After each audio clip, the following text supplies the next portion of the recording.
అధికారం అనగానే మనకు మైండ్ లో ఏమొస్తుంది? నరేంద్ర మోడీ కనిపిస్తున్నాడా, లేకపోతే మన స్కూల్లో ప్రిన్సిపల్ గారు కనిపిస్తారు. అధికారం అనగానే లేకపోతే ఒక పోలీసు సిఐఓ లేకపోతే ఎస్పీనో కనిపిస్తాడు. అలాంటి దుర్వినియోగం చేసే అధికారం గురించి మాట్లాడటం లేదు.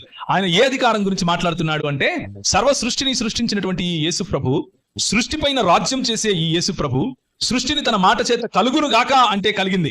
అలాంటి యేసు ప్రభు తన అధికారం మొత్తాన్ని ఎక్కడ ఉపయోగించాడు అంటే, తన పై వస్త్రాన్ని విప్పి తన శిష్యుల దగ్గరికి వచ్చి, నేను నీ పాదాలు కడగాలి అంటున్నాడు.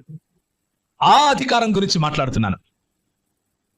నువ్వు నాతో 1 మైలు నడవరా అని పిలిస్తే 1 మైలు ఏంటి, నాకు అధికారి యేసు 2 మైళ్ళు వస్తా అని చెప్పి అధికారం గురించి మాట్లాడుతున్నాడు. అలాంటి అధికారం నీకు ఆయన ఇస్తాడు. మీరు ఎవరి పాపములను క్షమించనిత్తురో అవి క్షమింపబడతాయి, ఎవరి పాపములు నిలిచి ఉండనిత్తురో అవి నిలిచి ఉండబడతాయి. ఇది ప్రభువు మీకు ఇచ్చినటువంటి అధికారం.